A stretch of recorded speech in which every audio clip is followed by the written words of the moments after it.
Woodlawn, One Hope, One Dream, One Way. Chapter 11, The Voice. Debbie Gereld remembers waking up many nights and not finding her husband in bed. She would often find him in the kitchen, watching film of plays over and over again. When Tandy Gerelds was coaching, he rarely left his work in the office.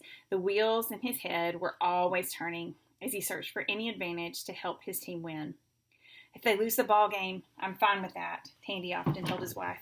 "If I cause them to lose the game, I can't live with that." The fear of failure is the reason Debbie often found Tandy in the kitchen with a projector late at night. I really think he believed with all his heart that if the kids won, it's because they did what they were coached to do, Debbie said. But if they ever lost the game, it's because he didn't do his job good enough.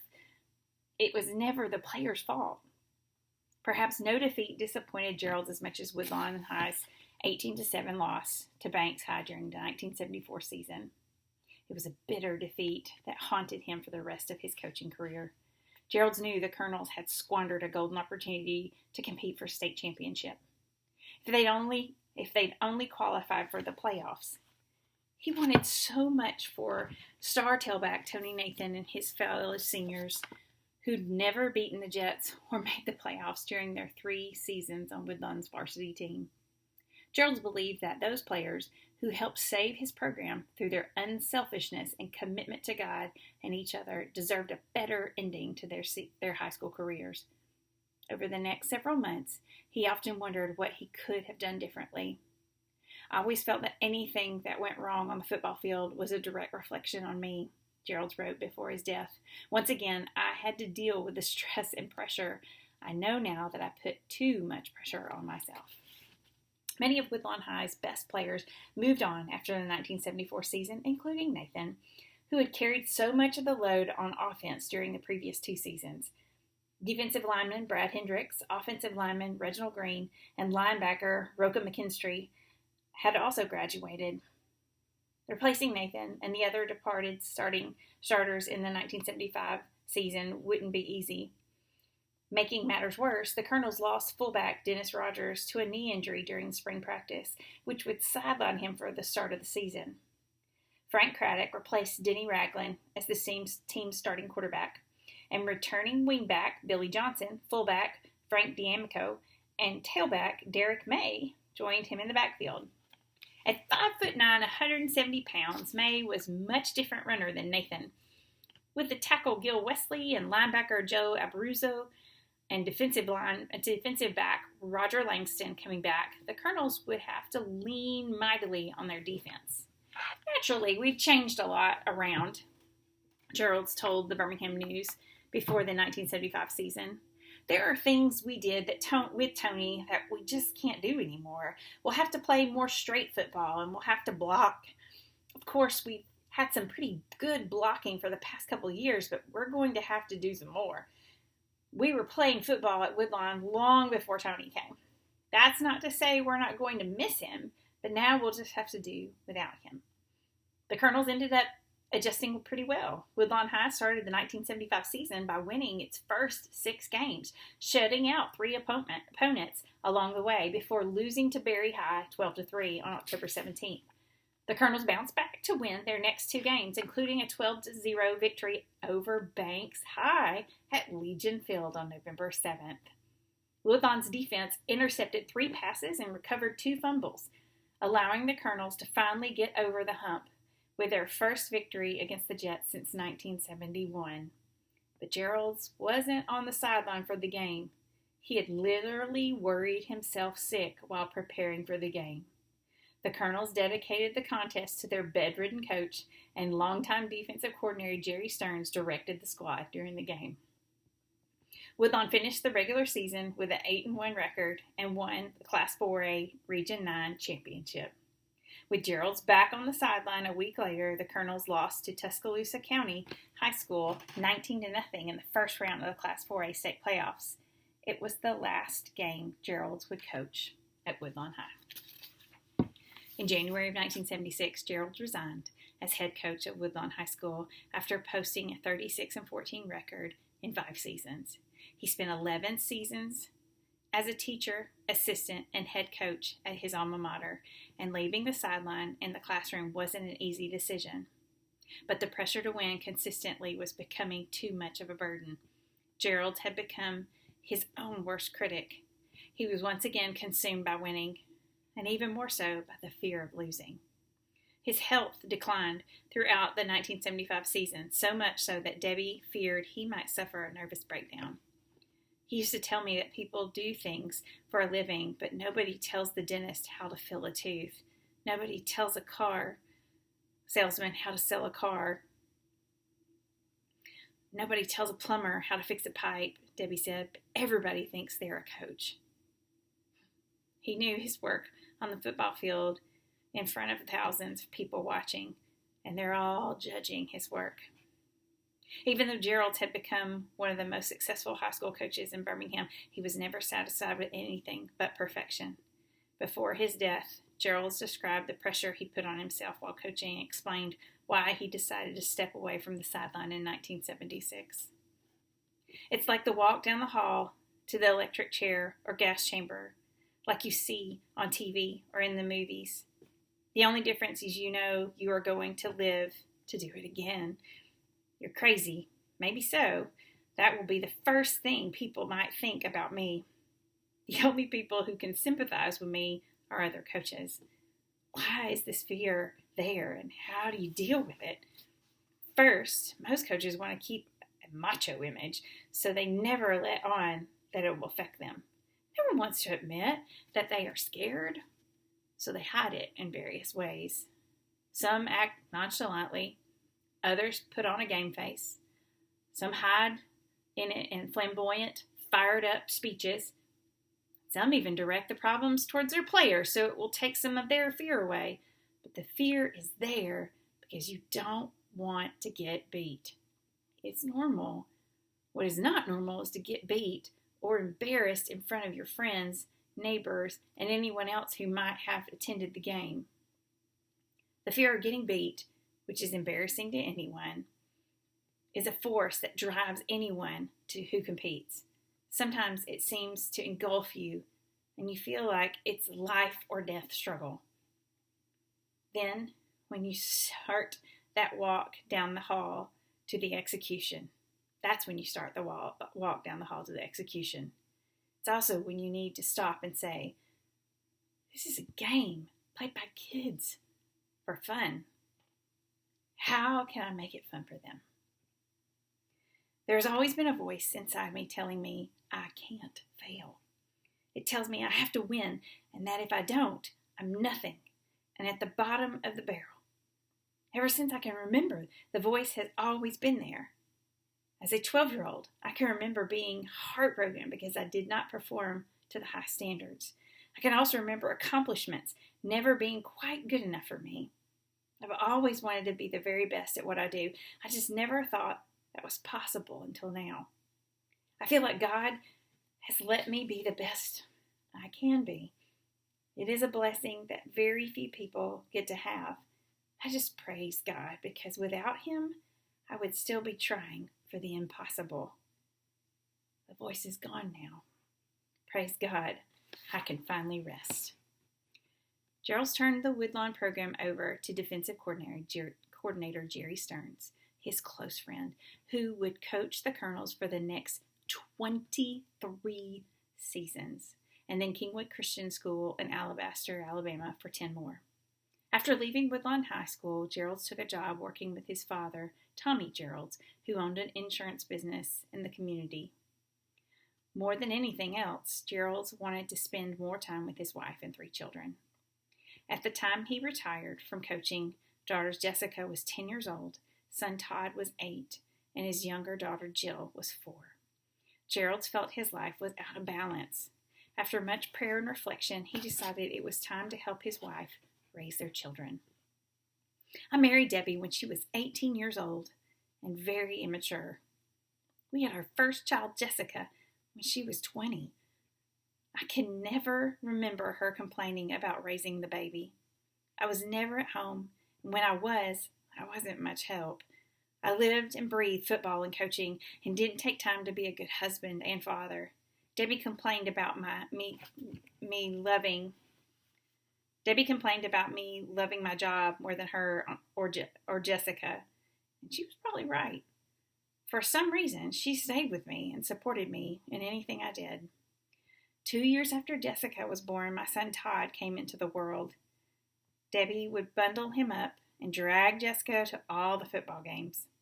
She always accepted the responsibility of raising our kids and never complained about them. Only me. I hope I added a little to the raising of our kids from a stability standpoint, but Debbie was the key to keeping our family together. Gerald spent the next 8 years working at his father's insurance agency on First Avenue in Birmingham. Eventually, he bought the agency from his father and seemed ready to spend the rest of his career running the business. Gerelds was appointed to the board of directors for the Alabama Independent Insurance Agents and became a trusted businessman in the city. But in the back of Gerald's mind, he knew his true calling was coaching and teaching young people. In 1984, Gerelds enrolled at the University of Alabama at Birmingham and renewed his state teaching certificate. He applied for several head coaching jobs around the state, but didn't receive much immediate response. Gerelds began to worry that he'd spent too much time away from the game. Bob Haggard, who was the principal of Deschler High School in Tuscumbia, Alabama, was a former football coach in Birmingham and knew Gerald's reputation. 2 Deschler High assistants interviewed for the vacancy, but Haggard and Superintendent Bob Clemens decided to hire Gerelds. His hiring wasn't well received in Tuscumbia. Many residents wondered why they chose a coach who hadn't been on the sideline in 9 seasons. For the first time in his career, Gerelds felt unwanted. The administration took some abuse for hiring me. The administration, however, did not take the abuse that I did. I didn't know how to handle it. That was something new. I had always been well-liked, respected, and wanted. People did not like me for the simple reason that I got a job they wanted someone else to have. I had come to Tuscumbia with a vision of building a good athletic program and at the same time raising my family in a wholesome environment. I was hoping to fit into some small town as a coach. It turned out to be only a vision, not a reality. I tried to make friends and be nice to people. I thought that I was the answer. Soon found out what most people already knew. You can't please everyone, and everyone is not going to like you. At Deschler High, Gerelds inherited a football program with a $45,000 deficit. Its football facilities were in disrepair, and there wasn't any money to improve them because of its declining attendance. Deschler hadn't produced a winning season since 1980 and was coming off of a 3-7 campaign in 1983. Prior to the 1984 season, Gereld decided to recreate the Woodlawn Camp experience for his new team. The Tigers loaded onto the bus and headed to rural Cullman, Alabama, to a monastery called St. Bernard Abbey. This time, Gerelds actually invited Wales Goebel and other Christian speakers to the camp. Several players came to Christ during that camp, including Gerald's son, Todd. The preseason camp became a tradition at Deschler High that God used in the lives of the players that served as a bond for the team in a unique way. Much like Woodlawn High, Gerelds needed all the help he could find at the start of his tenure. The Tigers played so poorly in 1984 that Gerelds offered to resign midway through the season. I asked God to give me the wisdom to do things right and started trying to build some enthusiasm for the program. Gerelds told Florence, Alabama Times Daily in 1994. But my ways were different from what had been done in the past. I decided no one would outwork my staff. That wasn't what the coaches and players were looking for. I made some decisions, but some people did not like them and voiced their opinion. Before we even played a game, some people asked me to leave. Before long, however, many Tuscumbian residents wanted Gerelds to coach at Deschler High School forever. The Tigers won 3 of their final 4 games during his first season in 1984, earning the first of 11 consecutive appearances in the state playoffs. In 1987, Deschler went 11-2, losing its season opener and then its 4th round in the state playoffs. In 1990, the Tigers went on a perfect 15-0 and won the Class 4A state championship. They set a state scoring record with 600 points. The next season, Deshler High won its first 13 games before losing to T.R. Miller High School 46-6 in the state championship game, which ended the school's 28-game winning streak. Under Gereld's direction, the Tigers went 101-36 from 1984 to 1994, with 19 of those defeats coming against opponents in higher classifications. As athletic director, Gereld helped Deshler High construct a new field house and press box at Howard Chapel Stadium, as well as improve the playing field and sprinkler system. He retired as the Tigers coach after the 1994 season. In 2003, Tuscumbia honored Gerelds by renaming the area at Dixon Street and Woodmont Drive as Tandy Gerelds Memorial Drive. I accomplished what they asked me to do in 1984, Gerelds told the Florence Times-Daily. We have great facilities. The coaching staff is unified. We're out of the red. We gave the city something to be proud of. Mainly, we gave some kids an opportunity to be something special. They took the opportunity and made something of themselves.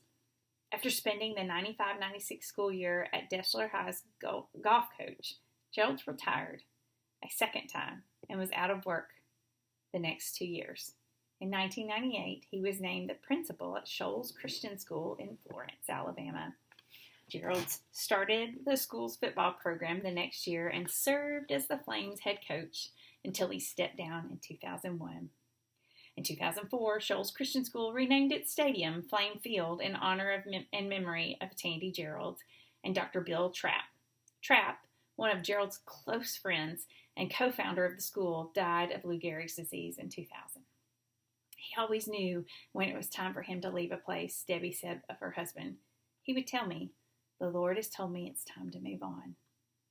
When Gerelds left Shoals Christian School in 2001, Debbie thought he was retiring from coaching and teaching for good. But then, an assistant principal from Belmont High School in Belmont, Mississippi, asked Gerelds if he would be interested in the head coach vacancy there. Belmont was about 45 miles from Gerelds' home in Tuscumbia, so it would be a 2-hour round-trip commute. Gerelds took the Belmont coaching job, along with serving as director of the county's alternative school for students with disciplinary problems and other behavioral issues. The residents of Belmont were excited to have such an accomplished coach as their school and immediately accepted him. The Lord's put you in this place where you need to be, Debbie said.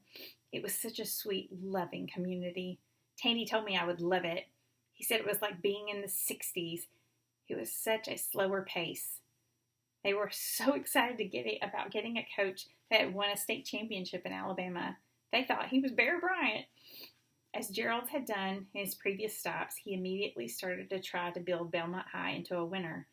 In the summer of 2002, Gereld spent nearly every day working on the practice field so the Cardinals wouldn't tear up the playing surface at their stadium. As Gereld worked in the stifling Mississippi heat, he became more and more fatigued. After he nearly ran over his golf bag with his cart following around with friends, and then couldn't write one of his players' names on a whiteboard during a staff meeting, he knew something was wrong. An MRI revealed that he had stage 4 lung cancer. The town was devastated, Debbie said.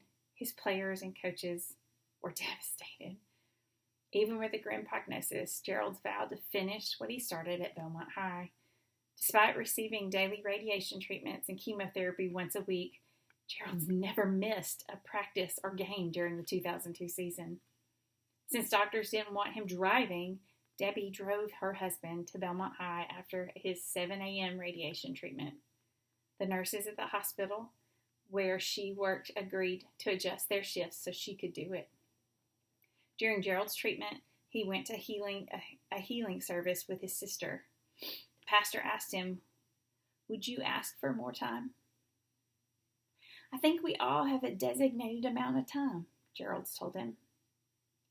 "You wouldn't want any more time?" the pastor asked. "Well, I guess I'd want 3 more months because I told those kids I'd get them through this season," Gereld said. Before the Cardinals played their first game in 2002, the players shaved their heads to honor their coach. who had lost his hair as a side effect of his cancer treatment. Belmont finished 5-5 and advanced to the state playoffs. There was no other place the Lord could have had us meet so many special people, Debbie said. It was a blessing. There was a reason for us to be there. Tandy Gerelds died on January 10th, 2003, after a brief but valiant battle with cancer.